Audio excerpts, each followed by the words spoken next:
Thanks, everybody. Thanks for clapping to the level that the sound man wanted. We appreciate you.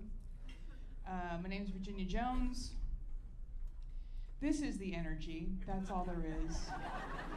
I just want to set that up. Like, don't be like, is she going to start saying, damn? No, I'm not going to. Probably not. My name's Virginia. I've got long hair. I wear flip-flops like most days. And a lot of times I'm hanging out with guys from work. And those are only 3 of the ways that I am like Jesus.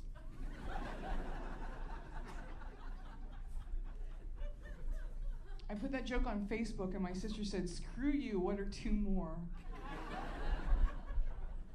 And I said, well, I love a dinner party.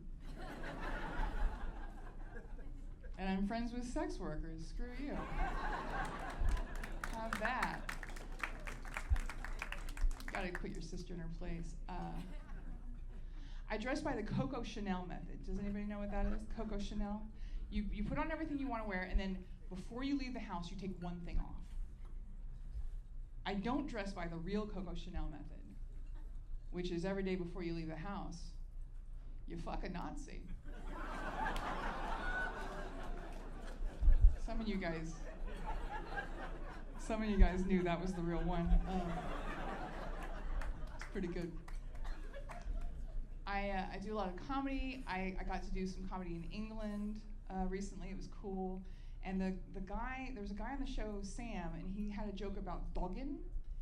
And in the joke, he says to his grandma, she goes, where are you going, Sam? And he goes, I'm going out dogging, Grandma. And the whole audience laughed. But I didn't laugh because I didn't know what dogging was. And so after his set, I was like, Sam, what's dogging? And he got blushed and he got very embarrassed. He's like, I don't know what they call it in the States. Okay, well, tell me what it is, and then I'll tell you what we call it. And he said, you know, it's that thing where you go to a car park or a garage, but it's like a known car park.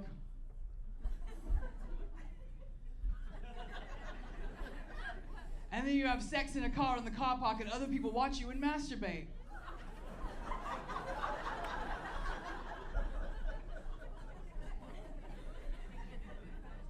I don't think we call that anything, Sam.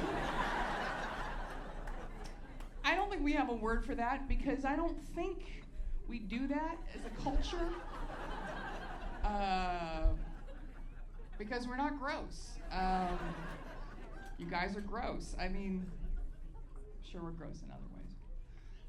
Most important thing about me is I have a tattoo, and oh no, you can only see part of the octopus. You have to believe me that it's an octopus, okay? It's an octopus, and the coolest thing about my octopus, the most important thing, is that it has no deeper meaning. It doesn't mean anything. If it means anything at all, it means that at one point, I had $500.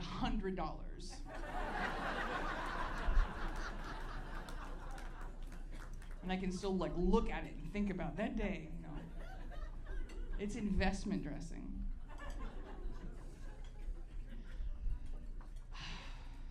I got free advice for everybody, which is don't date comics. And here I mean the men because the women are great.